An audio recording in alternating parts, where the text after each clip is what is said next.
Perfect. Yeah, loud and clear, man. Good to see I've you. made it work. Very good. You too. Can have the sun in my eyes here. How are you?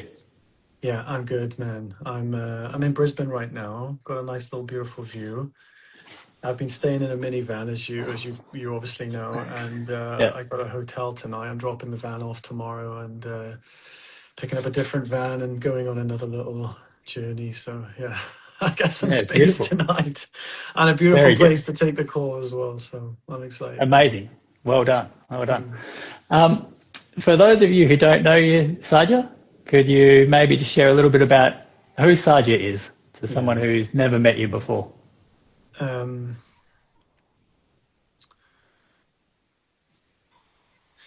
so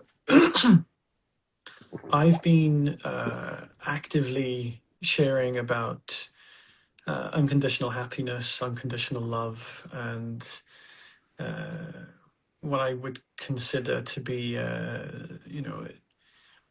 an integrative path, integrating in the sense of bringing our understanding of our true nature, being, infinite, to a very visceral level in the world. So to imbue that into all areas of our life, our relationships, our career path, in traditions, we call that dharma, right? Like, I don't necessarily call it dharma, but I think of it in a very similar way.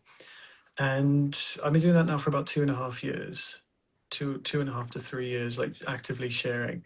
My path started, when I was 17, falling asleep listening to Alan Watts, thinking, I have no idea what this guy is saying, but I like the sound of his voice. So I would fall asleep listening to Alan Watts, having absolutely no Scooby Doo what he was talking about. It literally just Planting sounded like seeds. waffle, like rah rah rah rah rah rah rah rah rah rah rah rah rah rah rah rah rah. And I was just like, yeah, no idea, but say some more. Um, and that was really the beginning. And well, I say the beginning. It was the first kind of significant moment, other than when I was younger, asking myself what would happen if I held my breath with my mind. And I held my breath with my mind. I kind of just like tried to stop thinking. And I remember this experience, which was just, exactly how I would experience pure consciousness in this moment. But at the time, my interpretation was, whoa, that was scary. I won't do that again. Don't know exactly what I did, but there was just an immediate cessation, which just kind of made myself very clear to myself. And that was the kind of first little glimpse I had. I don't know how old I was, but I was young. Um, and yeah, so that takes us, skip a load of other stuff that had happened. I was Yeah. suicidal, contemplated suicide, decided to devote my life to this before I killed myself, just in case there was a way out. Turns out there was, and here we are today. Yeah. Oh, it's a beautiful path. It's a beautiful arc, isn't it? And Yeah, yeah, I don't. I mean, I haven't had maybe as extreme a journey as you. I'm not sure, but we all have our own path, right? But I can certainly relate to the darkness. Like it seemed like I needed the sort of the stick as well. Like the carrot dangling in yeah, front of me wasn't enough. Wasn't enough for me. It yeah, like yeah, the yeah. I mean, an interesting thing. I never mentioned this, but for me, there was a lot of my path was heavily predicated around psychological suffering, and the story I had was that it was so much suffering. It was, from my point of view, the highest form of suffering, and it took me a while to take the super importance out of that, and to realize suffering is suffering, no matter if it's a lot or a little. I had this specialness to how much I'd suffered, which was another subtle clinging to an identity. And it mm, seems like a noble thing, but it really is just like a way of kind of coping with, an extreme trauma, is to be like, it was a special trauma. yeah. So it took a while to realize that. Mm. Yeah, they're interesting, aren't they? They're these experiences. I mean, obviously, certain people have had a really tough life, haven't they? Yeah, yeah, And then, like, I think it's to help you grow, isn't it? It's the suffering to bring you back to God or the divine. But I guess there's a step there maybe that a lot of people don't take, and they just like wear the suffering as like a bit of a badge of like honor, but it's yeah, sort of like it's an excuse to say it's to really stay small and just not step yeah, fully into their power, yeah, yeah. and just kind of loop, I guess. But obviously, everyone's journey is different, isn't it? It's Yeah, exactly, man. Yeah, it's yeah, it's interesting to realize that it changes things. Yeah, for sure. How do you feel overall then, like in terms of obviously talking about non-duality and the self and this type of thing? Like, do you feel like on your path you were actively doing things, or there's like, where's the aspect? Is there an aspect of grace, like, and someone who is on a path, like, do you feel that is a limitation or sometimes something that prevents people? Like, if they feel they are the one who has to do it, and it sort of subtly is reinforcing the ego that you're ultimately trying to sort of see through. Yeah, it's interesting. I think that there's a level, there's a stage of the path where we have to understand that the you're not an individual doing things, but it also kind of it doesn't matter as well. Like Mm, you know, realizing that I wasn't the doer was something that at the time was a liberating idea, but it then perpetuates a new level of problem. So I don't particularly, in what I shared, tell people that they're not the doer, even though that's true.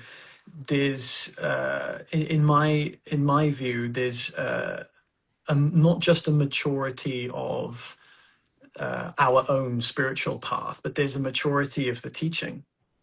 You see, and I think that nowadays, if to vigorously try to get people to know they're not the doer and to leave it at that is a mm, very it's a not it's not mature for me. It's not mature in that sense.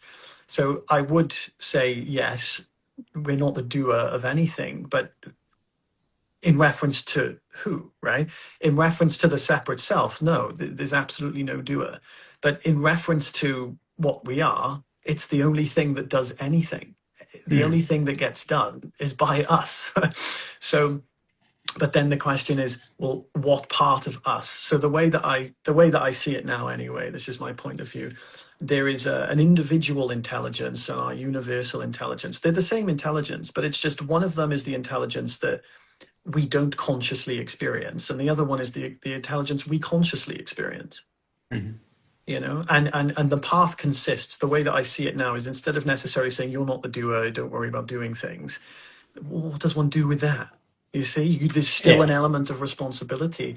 So I position it more now and phrase it more that there is an individual level of intelligence, which must be, you could say, it must be experienced. So in other words, we kind of want to have the experience of doing just doing things that are not in an attempt to remove suffering. So Mm, basically, the way that I see it, do whatever.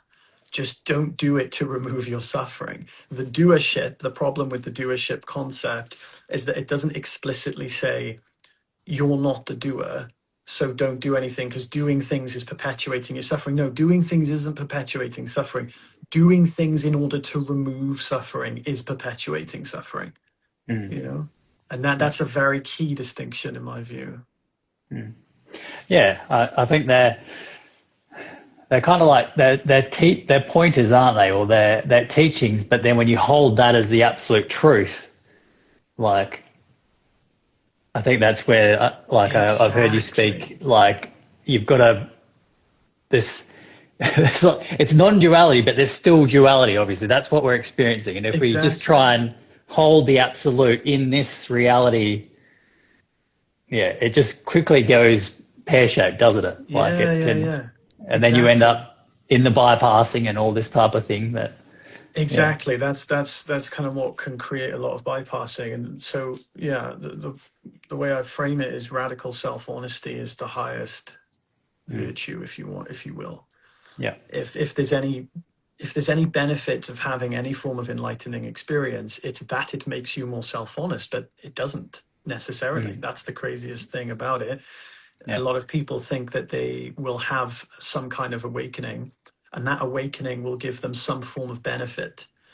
The benefit, ideally, is radical self honesty, but it doesn't always come with radical self honesty. And the idea is that radical self honesty, or what I call self perception, is it expands further than just perceiving what we are on an essential level. It also includes the relative realities. So the assumption is I'll have a permanent awakening. That permanent awakening will give me, we don't phrase it like this, but we assume we will have some form of wisdom, right? Well, the wisdom we assume we'll have is the self perception, the radical self, the clear and honest self perception. And which literally, if you describe a self like being honest with yourself, it is quite literally the enlightenment process to put light onto darkness, which looks like on a practical level just simply being honest with yourself, but to more varying degrees.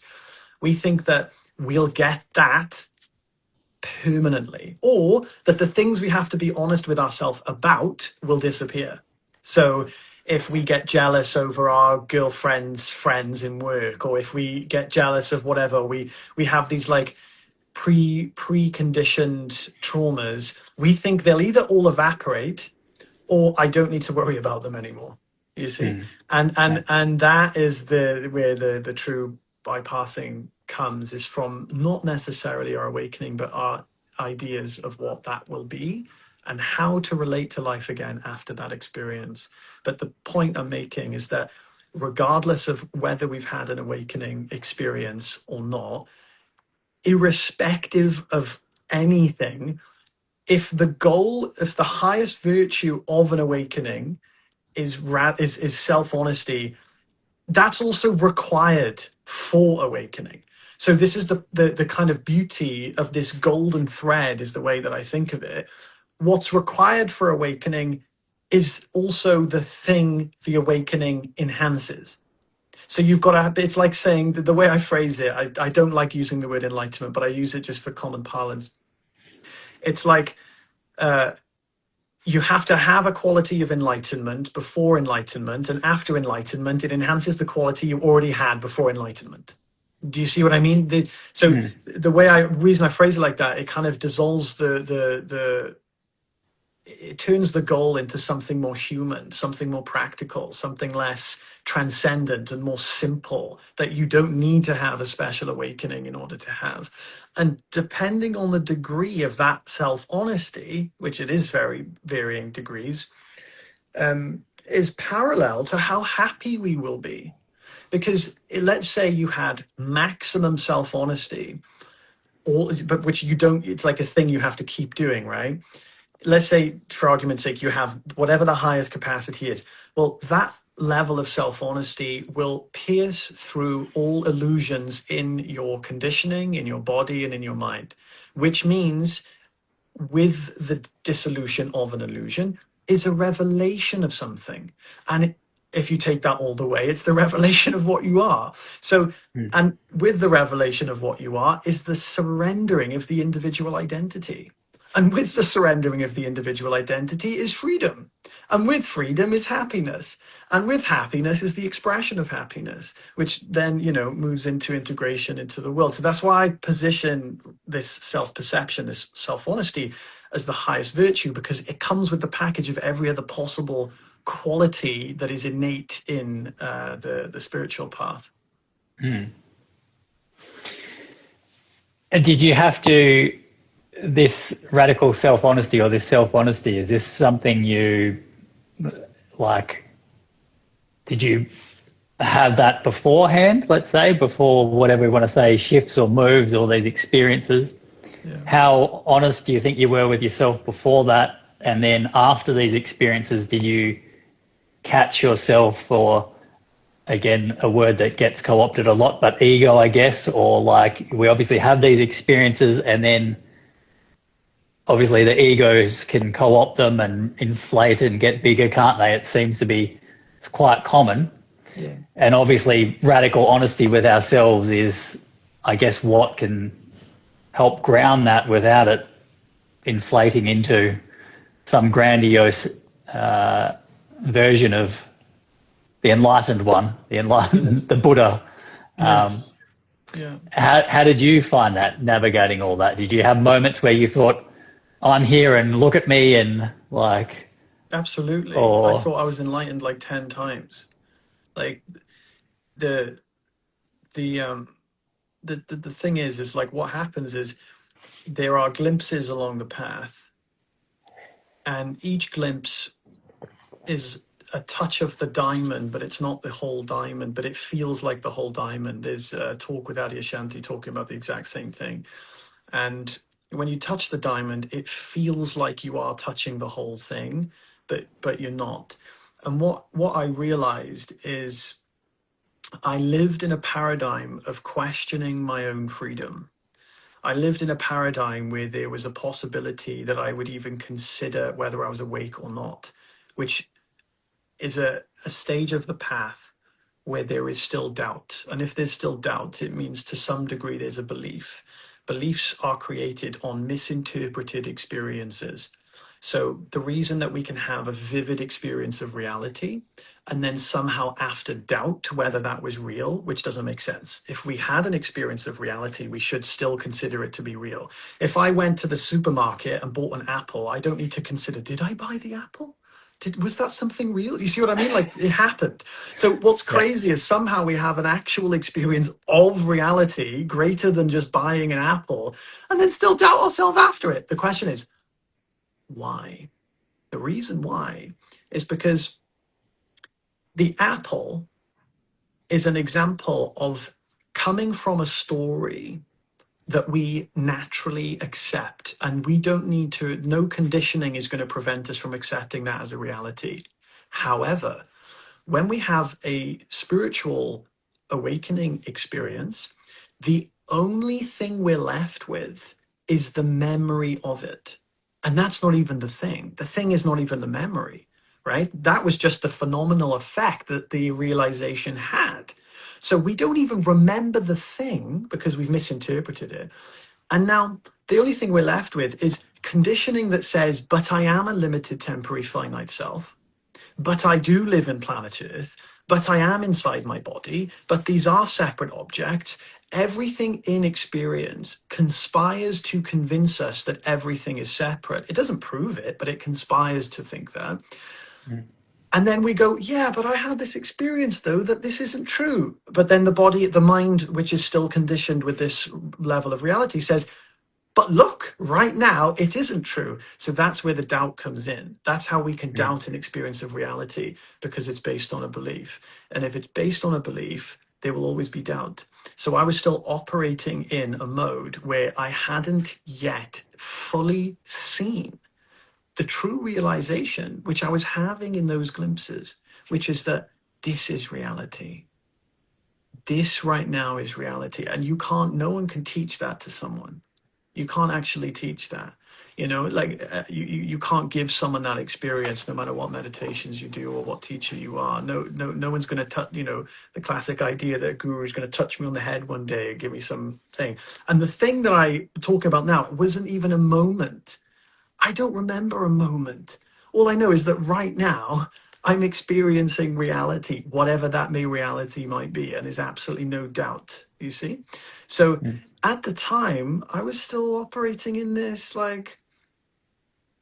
um like questioning whether I was free or not free, or if there was still more I had to do. Like I still thought there was a path that you had to get done, instead of just seeing there's no path. The path started with self-honesty and it continues with self-honesty, and that's the only path there is, if there is to be a path at all.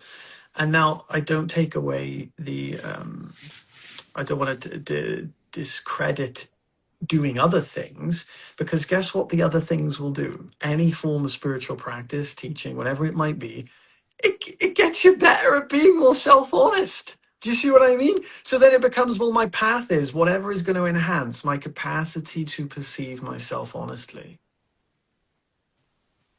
Mm-hmm. Yeah. Yeah, beautiful. Do you think a lot of one of the things I feel I've become more comfortable with, which I know I wasn't before, I guess, Yeah. is paradox. Is like Yeah. being able to Mm. hold opposites, is to be able to hold the dualities and Yeah. not collapse into one. Like I have to be the good one, or I have to know, and there's some kind of knowledge that I'm going to get that, like, I guess there is, but it's not. Yeah, like. So, do you think paradox is something that you became comfortable with, like somewhere along the journey, or was it? Do you think that's a step for people who, I don't know, like we're just so ingrained with like truth and what's right and being good, not bad, and all these things that Yeah. we uh, we kind of get stuck on one side of it, of the duality, I guess, not being able to see the whole picture. Yeah. Yeah. I like to see it like a yin and yang. Mm. And we start off, the yin and yang has a black side and a white side. And in the white, there's a bit of black, and in the black, there's a bit of white. And Yeah. we start off in the black side of the yin and yang, which we could just call ignorance, not knowing what we are, not knowing the nature of reality, or still being blind to ourselves. And but that's only created. So the black side you could just consider duality. And that ignorant side of duality isn't born from duality. It's born on the assumption duality is real. Mm. So you can't remember the white side because the white side isn't a memory. It's actually already in this reality now, right? So you can't remember your pure being because it's already being experienced and it's the fabric of experience. So we're left with almost like, it's almost like, I think of it like Adam and Eve in the Garden of Eden. They're just there. That's our experience. We're just here. We don't remember getting here. We don't know where we came from. There's just this experience that I've always been here, and I don't have an experience of coming here. That coming here-ness is our experience of both never having come into being and experiencing just pure absolute presence. And the way that I see it is like, when you spend enough time there, you end up realizing the white side of the yin and yang, which is non-duality, which is to understand that there's no separation and all reality is shared. And then people can spend a long time there. They can spend a long time there and even start teaching from there. And then they teach people from there. And then those people teach people. And all of a sudden, there's people who are blindsided to one half of the paradox, the yin and yang. Mm. And the way I see it is that the mind wants it to be either the black side or the white side. It wants it, no, I either want it to just be duality or I want it to be non-duality.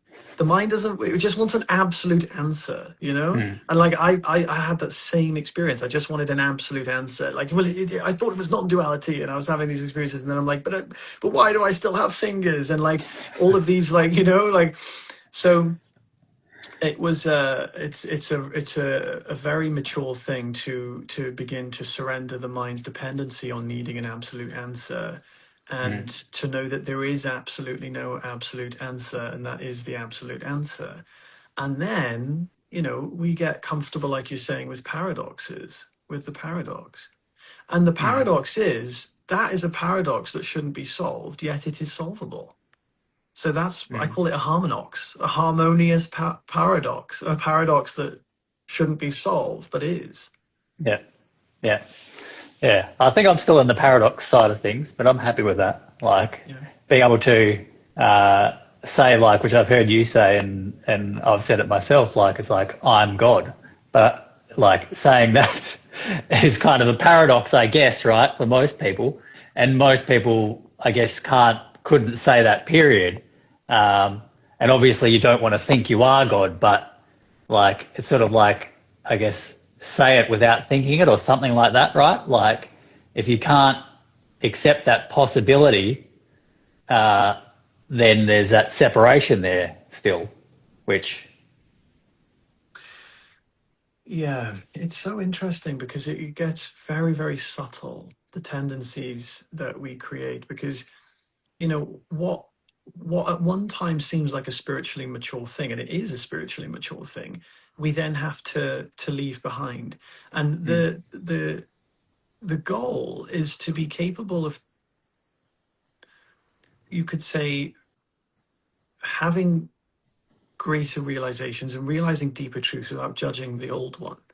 And it's a big, I call it, so I have this model which kind of describes the process of the evolution of experience or the evolution of mind, starting from an infant over to, surrendering our identity and passing through the eye of the needle. And what I would frame it is, if there's a stage of the path that, well, up until the sixth octave, every level and every octave, there's seven levels in each octave. Every level and every octave, we typically judge the one before it. So, for example, we'll have a realization and then we'll start condemning practices. Like, we'll condemn practices. You don't need mm, practices. I yeah, went through this stage of like, almost like I'd been lied to. Like, I can't believe, why are they clearly don't know. I never needed a meditation practice. What did I waste my time for, type of thing, right? And that was, again, a level of the path which, I was still very much maturing, and I'm still very much maturing every single day. But that was another level of that maturity, was accepting that there is actually deep wisdom in things that are less advanced, that I am yet to see the wisdom in. So if I thought that with that, then in all honesty, there's nothing you can't see wisdom in. And the tendency is to judge it, though. So what I've mm, noticed is like this tendency in myself to judge a lesser teaching or a lesser thing, right, to prioritize a higher teaching. But I mm, I do not operate in that anymore. After seeing that, I don't consider it, and I also don't consider what I am. There's a flexibility that I think is absolutely necessary to just simply mm. be whatever you are. So if I'm talking to you right now, I'm Saja, I'm 28 years old, I'm sitting on a chair, and I have no problem saying that. Yeah, you yeah, know, yeah, it's like, there's a, I'm not going to try and, make out like I need to justify, but I do know that I'm consciousness, but I do know that I'm infinite, but I do know that I'm, you know what I mean? There's no, to me, we want to ideally start surrendering the need to explain ourselves to ensure that people know that I get it. You see what I mean? Like, I had yeah, that yeah, yeah, tendency yeah, for a yeah, yeah, while. yeah, yeah. Yeah. No, I can. I mean, I don't. I think I've got a bit of it. I don't think I've got all of it, but I can see that tendency to imply that you've got it. Like the ego wants to, and if there is another part of us or something that kind of has to pull that up, I guess, to keep that honesty. Like I don't know, like this idea of honesty. How do you think is it something people can cultivate, or it's just you're either going to be honest with yourself and where you're actually at, or you're not, Yeah. um, without, I guess, perpetuating your own suffering and saying you don't actually get it when there's kind of nothing to get in the whole paradox, right? But it's like, Exactly. I don't know. Yeah, no, it's a really, really beautiful, like, question and curiosity. So the this self-perception, this self-honesty that I'm referring to, uh, it is something that every single teacher that we've seen on YouTube is still very much learning and cultivating. There's not one teacher that I've ever seen that is not still learning to cultivate this level of self-perception, because it's not something that just ends after an awakening experience. It's something that has to be, I don't know how else to describe it, but you have to want it. It's the only way that I can describe it, which sounds very paradoxical. What do you mean you want things? Shouldn't you be free? No, no, no, no, no. This is the thing. Wanting isn't wanting in the way we think it is. We think wanting always implies I want something to make me happy. I want something to remove my suffering. I want something because I lack. No, no, no. This is an abundant wanting. This is a level of desire that is literally what is vibrating every single, I want to say atom, even though they're not atoms, but you understand the sentiment, which is what is creating everything, right? So something is energizing the whole thing, right? So that energy, the way I consider it, it doesn't have to be metaphysically specifically accurate, but let's be metaphorical. It's like this desire for self-honesty and self-perception is life force energy that used to go out into the world to seek objects, relationships, states of mind in order to remove suffering, right? It was done out of lack. But this you could think of it like life force converts. When seeking is ended, the seeking ends, but the seeking energy doesn't end. It converts into what life force is. And so this self-honesty is parallel to our willingness to die in any given moment. So it is literally parallel to, in any given moment, to what extent are we willing to die for truth, to that level, even if it means death, you know? And so there are, the reason I say there's degrees of that is because without the intellect being sufficiently awakened, the intellect is the last thing to wake up, like 99% of the time, because it's the thing that holds the most persistent illusions. The heart doesn't have any illusions, really. There's just it experiences something and it's there. But the mind, it takes time to, you could think of it like walk the mind up the mountain. And people think you don't need to do that, but that's just another layer of bypassing. You do, because what happens is the mind will recreate ignorance as quickly as it left. It just will. Yeah. It's like automated. So the mind has to have new experience.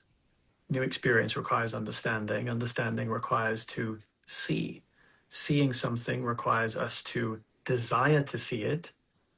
Desiring to see it means desiring truth. It all comes down to our intent to desire truth. Our capacity to desire truth is parallel to our capacity to surrender our identity, which is another way of saying our capacity to die, our willingness to die for truth, even if it kills us on an ultimate level. It sounds extreme, right? But like, you know, for anyone who's, you know, such as yourself, who's had this understanding, you've already had that experience, but we think that's a one-time thing. It's an every moment thing. It doesn't stop. It is a continuous death. You know what I mean? And sometimes we cling to life. We cling to it, and it requires this gradual, gentle relaxation of the tendency to try to limit ourselves again out of that habit, which requires attention. It requires focus. It requires the desire for it. And you find the ones who lose the desire for it, the ones who go into the you could say like the discordant paths that end up with this, what I call I'm done syndrome, which is like, I'm done. I've got it. I get it. We might not verbalize it to people like that, but there's that sense like, I get it now. Like I'm done. Like I don't need to learn anymore. I won't have any more challenges. The challenges have ended. Now I'm just going to go and live my life. No, it doesn't quite work like that. Because the minute you think you're done, you're implying that you started. And if you imply that you started, you're implying that there's a stage of completion the stage of completion. It doesn't even make sense. There's nothing to complete, you know? Yeah, no, I think that's beautiful. Yeah, I've heard you say this, and yeah, you've recently, I've seen you mentioned, I think maybe on your in school you'd mentioned about Jeff Foster, and I don't know if you've ever had a conversation with him, but he strikes me as someone interesting. Not to, yeah, I don't want to sound like I'm speaking critically of him or anything, but I guess he was a teacher of non-duality, wasn't he? And seemingly, maybe he thought he was done. I'm not sure, but he was teaching from that place, and then he Absolutely, yeah. contracted He this did it. contracted Lyme's disease, or what he's had, and life or the universe, whatever you want to say, is, I guess, kind of said, "Are you actually done or not? We're going to give you this experience to see." Um, Yes. and now he's kind of, I don't know, from seems like he's sort of turned his back on the non-dual understanding or teachings. I'm not sure how you perceive that. Not that there's any right or wrong. Yeah. Um, but yeah, it's interesting to me just to look at him as a teacher and his journey, I guess. So, Yeah. He made a video on it. You've seen the video, right? no, I haven't actually seen that. Yeah, Definitely watch it. It'll explain yeah, what you're perceiving. yeah. He made a video on it, and he basically said that, he started teaching non-duality before he was ready to teach it. He obviously did have genuine realizations, but the point is, it's like we shouldn't base our, you could think of it like we shouldn't base our progress. It's hard to even verbalize it, because doing something like this shouldn't come because we think we've made progress. Do you see what I mean? Like this, the whole sentiment that, I'm ready, now I'm going to teach. I just don't understand. If it comes from that place, you're not ready. You know what Mm, I mean? And that's what I experienced myself. And I realized this, and I just didn't, I just left everything for 3 years. I just carried on doing what I thought, what would Saja do if he didn't care about spirituality and he just was going to have a normal life? And that was my way of trying to release my super importance, which is what I refer to as pedestaling truth, pedestaling teachers, or pedestaling anything, relationship, mm, from this teaching. And I thought to myself, if I ever do this, I'll do it because I find it fun. I'm not going to do it because I think this is the most exciting thing in the world. It is exciting to me, but the energy was like a puppy that had just found a new toy. It was coming from the wrong place. It wasn't energized with groundedness. It was energized with this, like, brand new realization type energy. And if there's nothing wrong with that, but the point is that I wasn't fully able to mature myself to the stage where I could adequately take the responsibility of sharing this with other people. And that's something that I thought about for a long time. And it's something I still consider to this day, and I consider it every day. There's two levels of maturity: the level of being able to understand and integrate this understanding, and the capacity to also share that. And what happened with Jeff, just based on what he shared, I could be making, I could be wrong, but he does kind of say it in the video. mm, What happens is, in the fifth octave, which is the octave after we've had our first awakening, it's heavily insight driven. So there's a lot of insight in the fifth octave, which feels like I'm touching every part of the diamond, every other month, depending anyway, not necessarily all the time. And it can feel like we want to shout it from the rooftops. We just want to tell everyone it's the most fantastic thing we've what more could what more could happen to you for you to want to share it more, right? It's like better mm, than winning the lottery when you're having those experiences. But the point is, if it feels like you're winning the lottery, you haven't processed the experience. You see what I mean? So the nervous system is not grounded. It mm. requires grounding, and it requires to live in a perpetual state of curiosity. Because the only thing that is worth sharing is to inspire people to be curious. You know, Yeah. it's to inspire people to continue that level of curiosity that we had when we were kids, when we were looking to what's inside a black hole? How does black holes work? Like I had this book, Why is Snot Green? And Mm. it told me all these little facts. Like this genuine wonder and curiosity is more important to inspire than anything else, because without that, you could be sitting with Ramana Maharshi and he'll be going, look, this is what you need to do. And you'll just be going, okay, and you won't have a clue. Think about how many people sat with Ramana Maharshi. They're not all walking around unconditionally happy people, are they? Because there's a prerequisite for this that there's a prerequisite for the understanding, which requires us to listen to the understanding with the intent of desiring truth from the understanding at the expense of our own independent existence, without doing so in order to remove our suffering. And if we do it to remove our suffering, we're not going to absorb or listen or understand a single thing, but it feels like we will. It can feel like we are.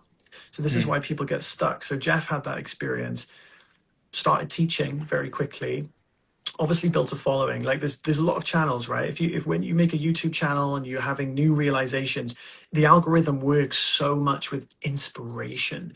This is why if you film an Instagram video and you look like you're crying, it'll boost the post.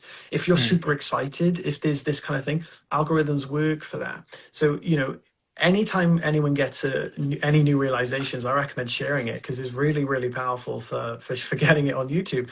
But typically that can create an inflated sense of, you could say, an inflated sense of validity, in Mm. a sense, Mm. and what can happen is there's nothing wrong with doing it. I'm making this absolutely clear. There's nothing wrong with doing it. However, if we do it if we do it to get people to a stage where they're also done and complete on a fundamental period level, we're perpetuating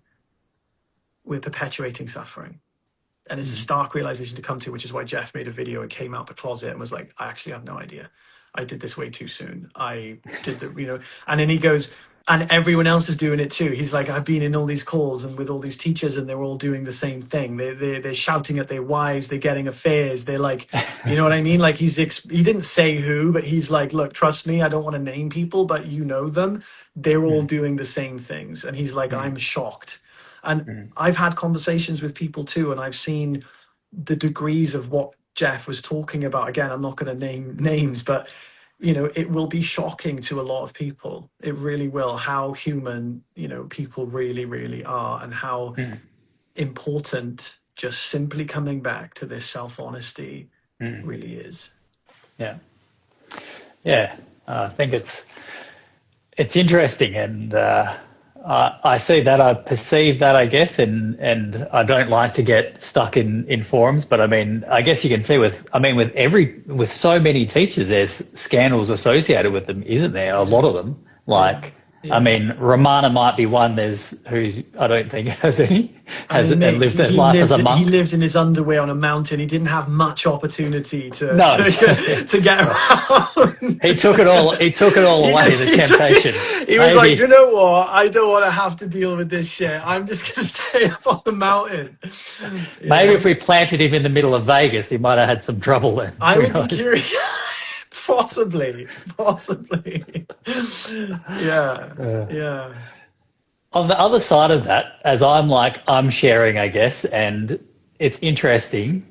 I see a lot of, I mean, something I hid behind a long time, and I'm not saying I'm anywhere near done, but this idea of needing to be perfect to have figured it out to then teach is, I guess, equally, maybe not as bad of a trap, but maybe in terms of your own Your own journey, path, like your own most path, detrimental. it holds you back as much because you're like, oh, like you're putting it on a pedestal, aren't you? I guess, and until then, Exactly. Yes. Yeah, you're putting on a pedestal. You're creating super importance, and super importance uh, is, just to make sure people are clear on what I mean, is not is a false perception of a thing mm, that feels like the thing. So just to give a quick example, if you give super importance to good looks, you will see someone handsome on the street and he'll wave and say hi. And if you're a girl, you're going to be like, oh my God, if he's an answer to me, so he's gonna like, she's gonna get all flustered, right? Mm. And let's say he gives her a number, she's gonna be like, oh my God, he gave me his number, and it's gonna be this overwhelming experience of super importance, which is I'm not seeing him, I'm seeing an idea of him that I have fascinated about, and I'm projecting the fascination onto him, which means I'm giving energy to something that doesn't exist. And eventually that energy will crumble because we'll realize who the person actually is. Mm. And most people they do that. And we do that with teachers and we do it with teachings. Mm. So the super importance put on the teaching is the issue, right? That's also true, and that's exactly when I was telling you about the kind of puppy dog energy. Exactly, I was still putting truth on a pedestal. I still hadn't brought it back down. I still hadn't normalized it within my life, Mm. and so in that example, there's super importance, and there's also a stunting of self honesty. The self honesty, which is the real virtue, is dismissed because a new psychological identity appears in which we have to craft and perfect ourselves in front of people. Mm. We have to seem more awake, and it's such a subtle thing. And then the next thing is people will come to us to remove our suffering, and without this radical self honesty, we will fall into the trap of trying to remove their suffering with them, and Mm. we'll relate to them on a level where they'll be like, oh, but they'll ask a question like, so tell me, I've had many people do this with me. I want to understand perceptions. I want to understand how to perceive that there's no separation. Or they'll ask me like these technical questions, right? These what I call like, what do I call them? I can't remember what I call them. But these these kind of like very the premise of those explorations is that there's absolutely no desire to remove our suffering. Let's put it that way. The premise is pure scientific investigation, Yeah, yeah. and people will ask these questions, but the They just want to know. intent, yeah, the intent is that because with your answer, I want to get rid of my suffering with it, and unless we're aware of that, the tendency is upon super importance on the truth, when we start a little bit too soon, we will perpetuate those questions. So someone comes Mhm. to us, their intent doesn't say it explicitly, but their intent is to remove their suffering, and we go straight into it. Okay, let me figure out how to answer you, and we'll answer the question on the level of the sufferer and literally lose our frame and enter the suffering. And it can seem like we give a great answer, but it's just it's termites talking about wood. You see, it's like you literally it falls into the embodiment of the blind leading the blind. Like this is the only Mm. way to describe it. So this Mm. is Mm. why when we do these types of things, it is important to notice the tendency and dependency someone has subtly within their question to remove their suffering with it, because you have to hold your stance in those moments. It's easy to slip into the you could say the vibration of the question, which is help me remove my suffering. Psychologists do this, not necessarily that thing, but they do a similar thing in therapy where they don't allow the person to be the victim, right? So they hold a stance that you're not a victim, Mhm. you're fine, we're just having a conversation, and they try not to fall into the stance of, oh, you're not okay, let's try and figure you out. That at least a good therapist shouldn't be doing that. And in the same way, when we're doing these things, that is also important too, and it's also important when asking questions. Mm. Yeah. Yeah. Oh, beautiful. Um, I don't know how we're going for time. Oh, we've got about 10 minutes. Shall we answer this question that somebody asked here? I don't know if you want to. Yeah. Elliot, Elliot has asked, I recognize what I am. Still, my biggest trigger is fully being myself. Do I need meditation or do I simply follow my heart? I'm just going to read that because I'm great. I recognize what I am. Still, the biggest trigger is being fully myself. Do I need meditation? Well, it depends what you mean, Elliot, by do I need meditation? Do you need to repeat a mantra? for 20 minutes twice a day, uh, possibly. The question is, what do you genuinely feel like doing? If we discipline ourselves to sit 20 minutes twice a day out of force, then it can be, this is why so many people don't resonate with meditation, is because um, there's a level of disciplining that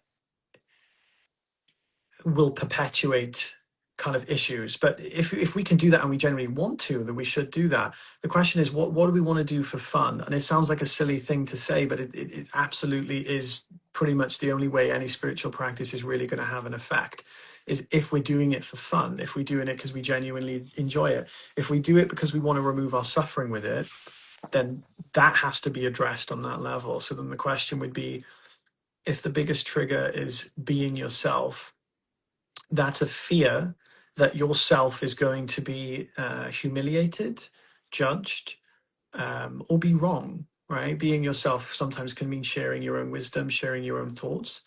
And sometimes we don't want to be wrong. And all these are based on an identity, right? Something you think you are, that if exposed and destroyed, you will fundamentally die.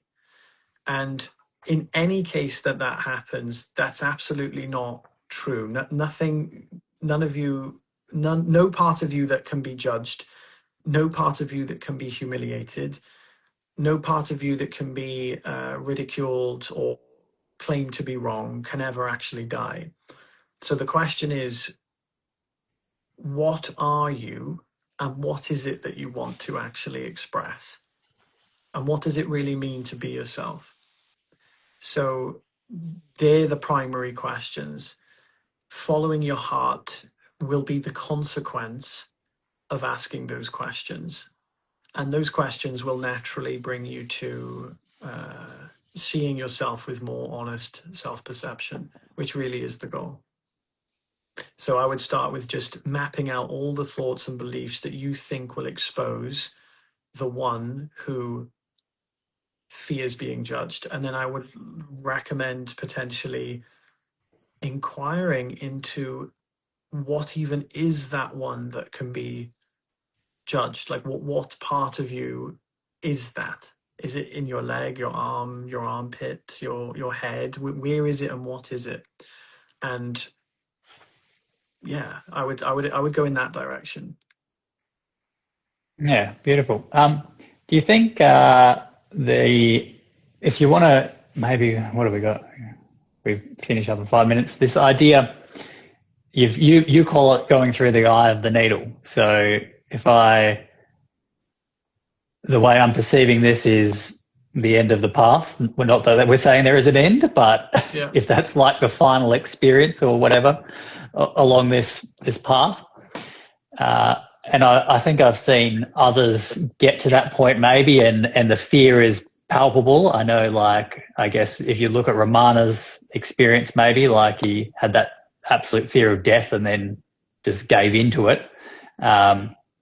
I don't know if you know the book Perfect Brilliant Stillness, but he talks of like this existential terror that he had prior.